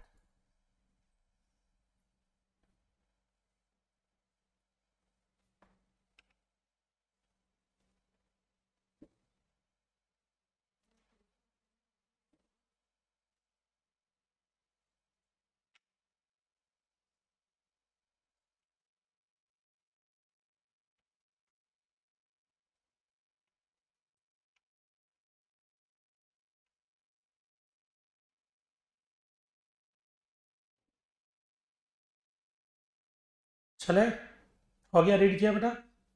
अब इधर देखो बेटा, इस क्वेश्चन को अब मैं जैसे पढ़ रहा हूँ वैसे आपको एग्जाम में पढ़ना है। वैसे comfortable P limited is registered under GST in Chennai Tamil Nadu. ये तमिलनाडु होगा, खाली तमिल नहीं होगा बेटा, नाडु गायब हो गया यहाँ से।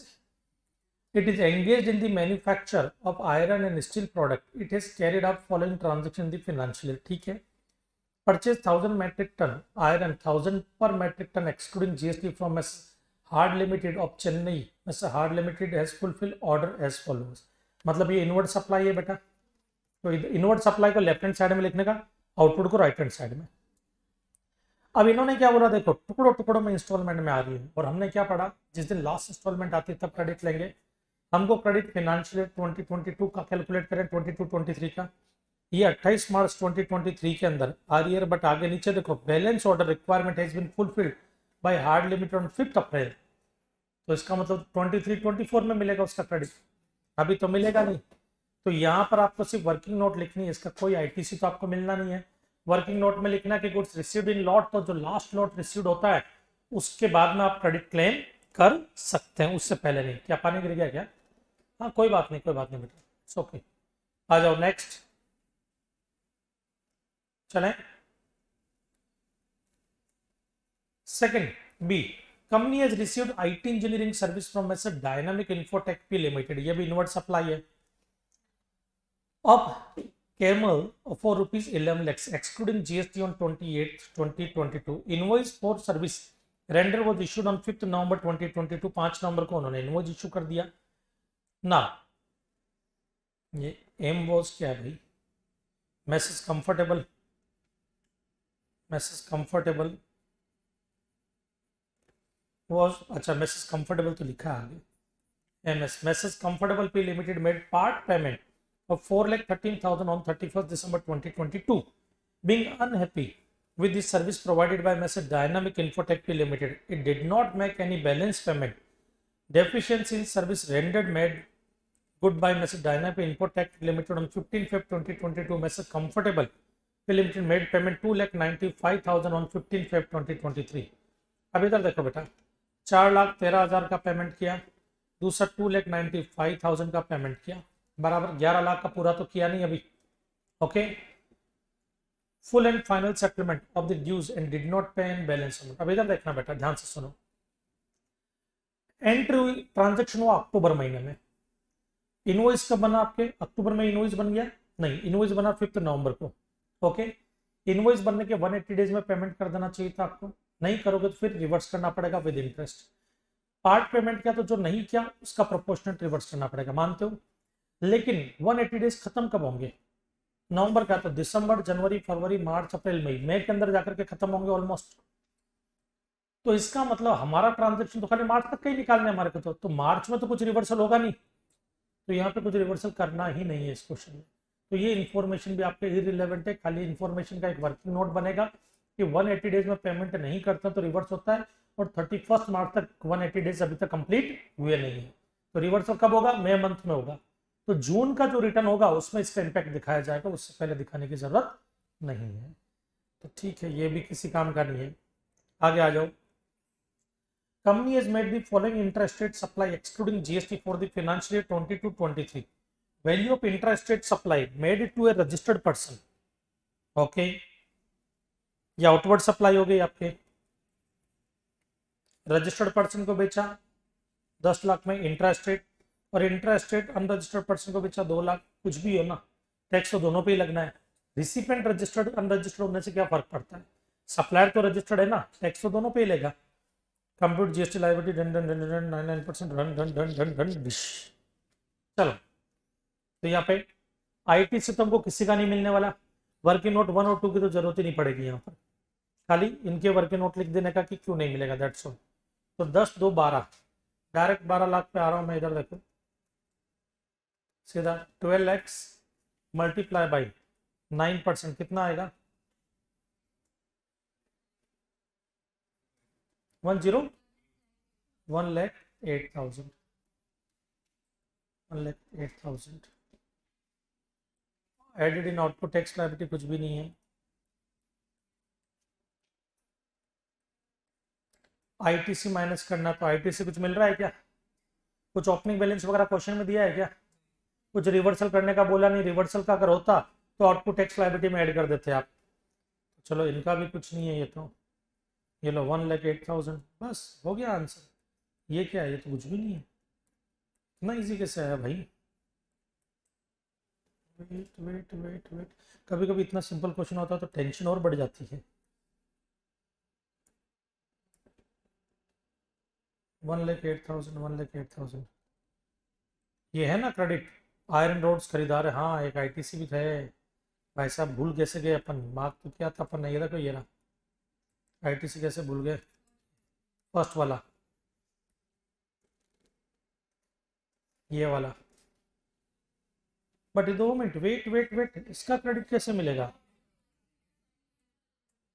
इसका नहीं मिलेगा, सेकंड वाले का, यस यस, इसका क्रेडिट तो लेंगे ना, रिवर्स नहीं करेंगे, क्रेडिट तो मिलेगा साल में। तो 11 लाख है, 11 लाख का 9%, कितना आएगा 99,000, ये इसका क्रेडिट मिलेगा आपको। तो ये वर्किंग नोट में टैक्स ऑन इनवर्ड सप्लाई कितना, 9% ऑफ 11,99,000। अब मैं सोचो इतना सिंपल कैसे आ गया, यह आ जाएगा यहाँ पे 99,000 का CGST, 99,000 का SGST, यहाँ से 99,000 माइनस, इसमें से 99,000 माइनस, कितना बचेगा, कितना हुआ बेटा 9,000, ये आपके 9,000, ये आपके 9,000। चलो कोई डाउट, पक्का। चलो अब नेक्स्ट आते हैं अपने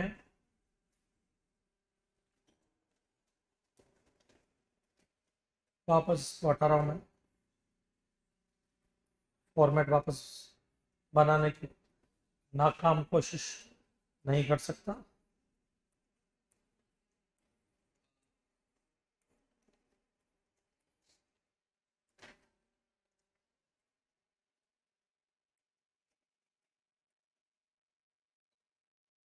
चलो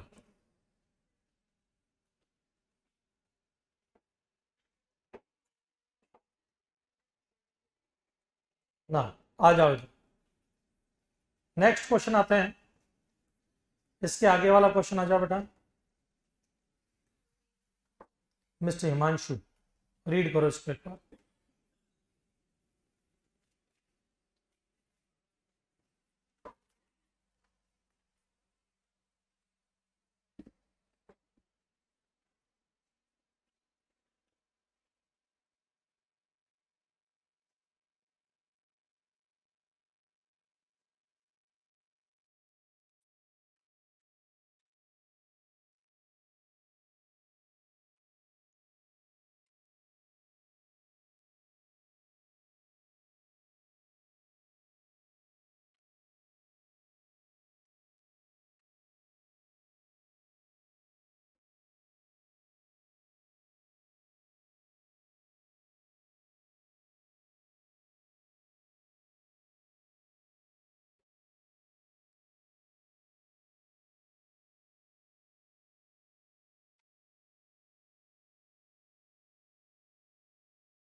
रीड कर लिया, चले दिशा हो गया,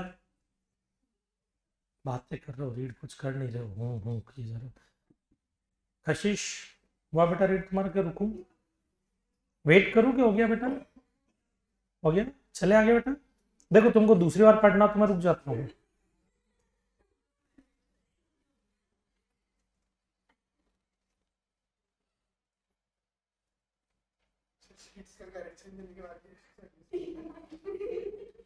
उसके बाद तो कौन है, मैं दूंगा, मैं घाट के ऊपर जाऊंगा तो फोन करूंगा ना इसको कि वो पापड़ा जलेबी लेकर के रखना, मैं आ रहा हूँ। चलो चले आ जाओ। क्या है, चलो आ जाओ।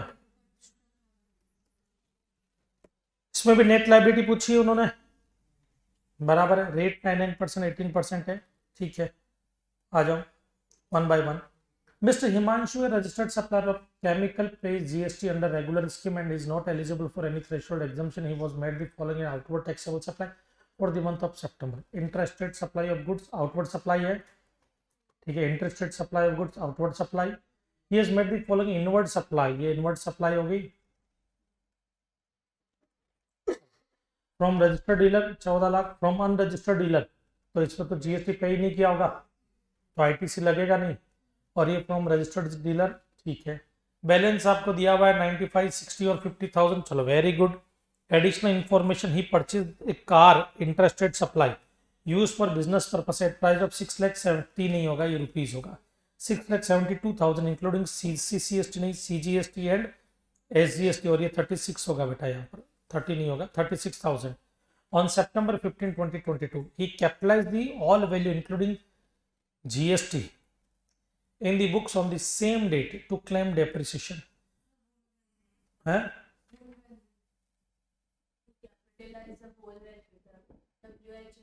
हाँ यहाँ पर all value including GST in the books on the same date to claim depreciation out of interest rate purchase from registered dealer goods worth ₹1 lakh were received on October। अब देखो अक्टूबर में जो गुड्स मिल रहा है उसका क्रेडिट तो अभी मिलेगा नहीं, तो इधर देखो ये जो 4 लाख है इसमें से -1 लाख, खाली 3 लाख पे जो GST पे करोगे उसी का क्रेडिट आपको मिलेगा, ओके। और यहाँ पर जो डेप्रिसिएशन क्लेम कर रहे हो तो उसका आप क्रेडिट नहीं ले सकते, ओके। ये सब वर्किंग नोट में लिखोगे।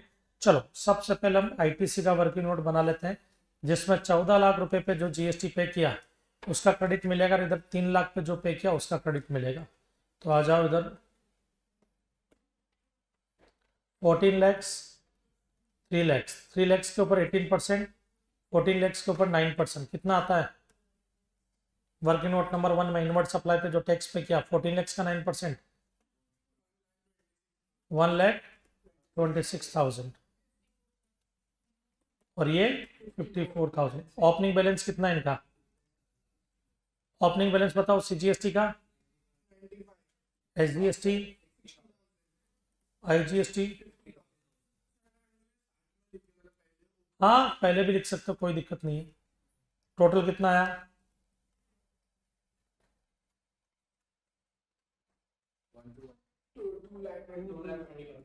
2,21,000, ये 1,86,000, ये 1,04,000, राइट। चलो अब आ जाओ इधर।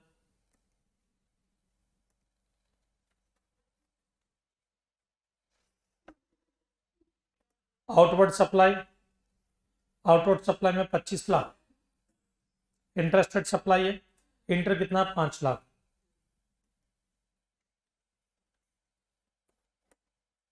पच्चीस लाख और 5 लाख। 25 लाख क्या है? इंट्रा, और 5 लाख इंटर। कितना आएगा निकालो? 2,25,000। ये किसमें? नहीं, ये 25 लाख का ना, 2,25,000, ठीक है। और इसका 90,000। आउटपुट टैक्स लायबिलिटी में कुछ ऐड करने को बोला, कुछ और है वैल्यू? 2,25,000 आउटवर्ड सप्लाई, और कुछ भी नहीं है ना। 90,000 माइनस GST हमने निकाला है कितना नीचे? 221,186, 2,21,000, 1,86,000, और IGST कितना? 1,04,000 ना। सबसे पहले IGST यूज करेंगे 90,000, ये इधर 90,000 माइनस कर दो। चलो अब जो बच गया है उसमें से CGST 4,000 यूज कर लेते हैं, क्योंकि CGST का क्रेडिट ऑलरेडी 2,21,000 है और लाइबिलिटी 2,25,000 थी। 4,000 ही कम पड़ेगा, पूरी लाइबिलिटी चुक जाएगी। तो 4,000 इधर यूज कर लो, और बाकी कितना बच गया? 10,000। 10,000 इधर यूज कर लो SGST के लिए। CGST 2,21,000 पूरा आ जाएगा इधर, ओके। और SGST 1,86,000 पूरा आ जाएगा। कितना आ गया आंसर? ये 0, ये 0, ये 29,000। RCM की कोई लाइबिलिटी है तो ये आपकी नेट लाइबिलिटी 29,000 SGST की, ओके। ये 29,000 SGST।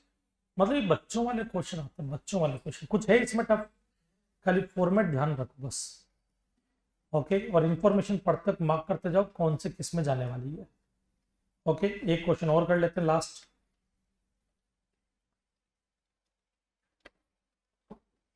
8 मार्क्स का आया था 2019 में। चलो भाई, Mrs grade registered taxable person, read करो इसको।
हो गया।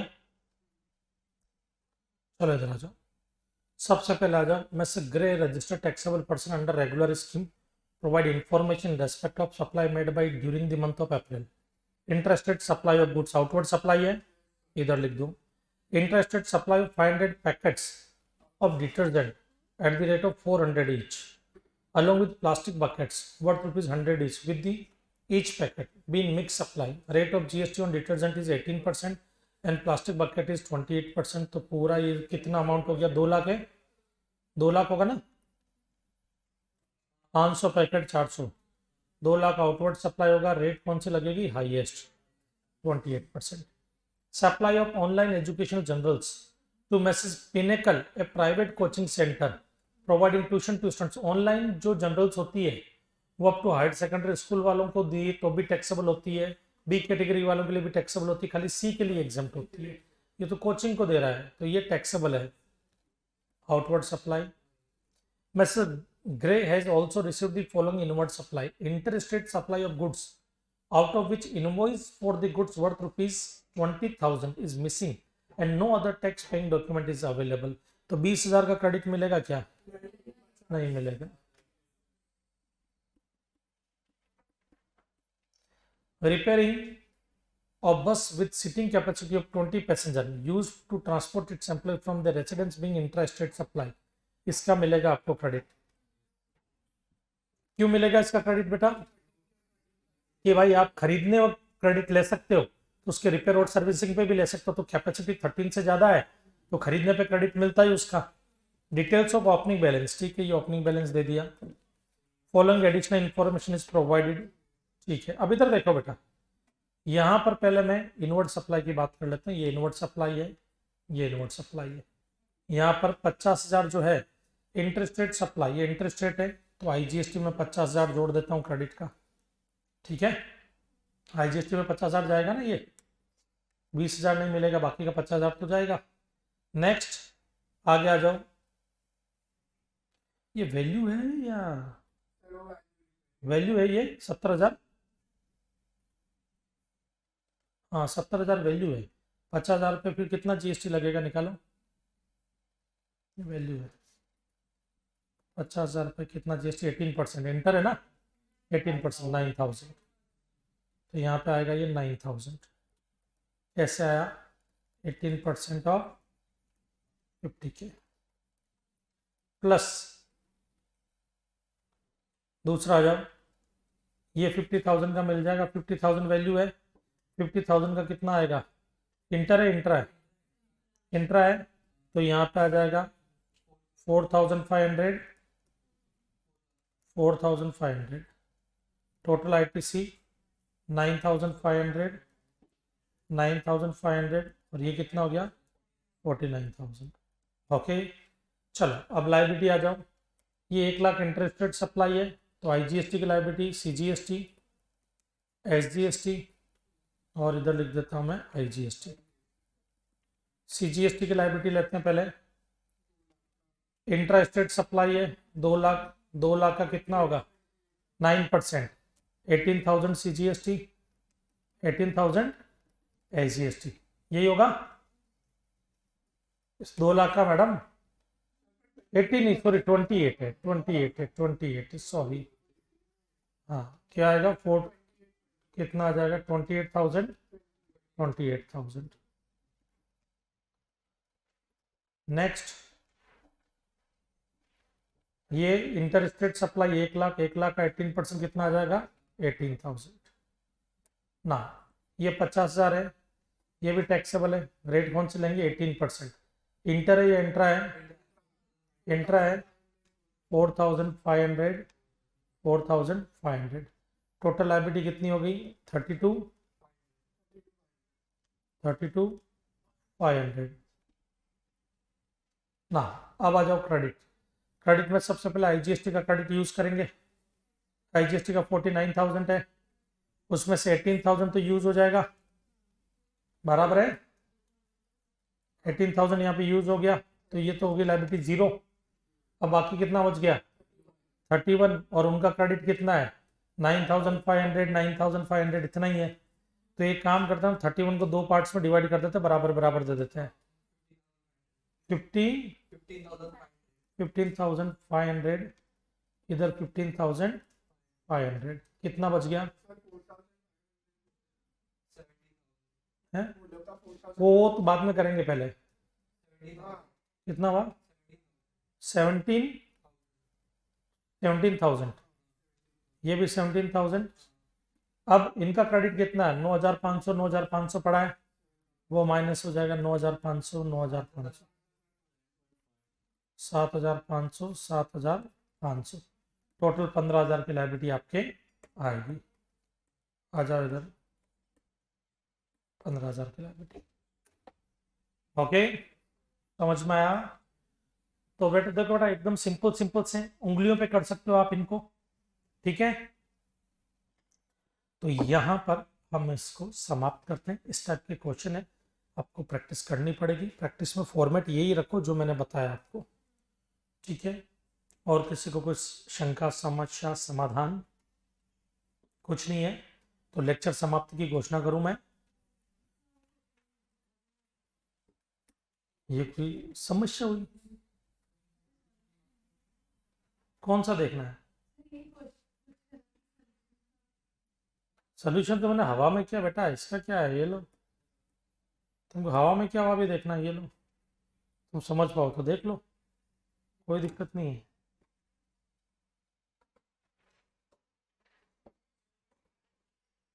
धारा, तुम्हारे को कुछ डाउट्स है?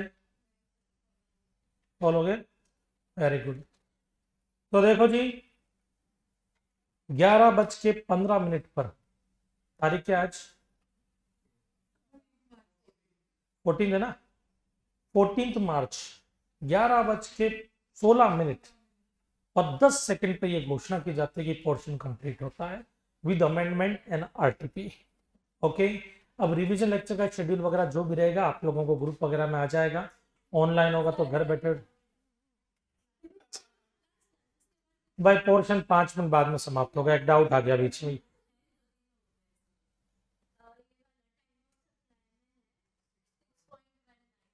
सिक्स 6.19 यार बेटा, ये पेज नंबर ढूंढने में दिक्कत होगी। तुम्हारी बुक ले आओ ना, इधर इधर ले आओ ना, इधर कहाँ से ढूंढता फिरता रहूंगा मैं। हाँ, 6.19 में कौन सा क्वेश्चन है? चीकू ट्रेडर्स, इधर देखो बेटा जी, सीधा सिंपल सा है। चीकू और आम ये बहुत फेवरेट फ्रूट होते हैं लोगों के।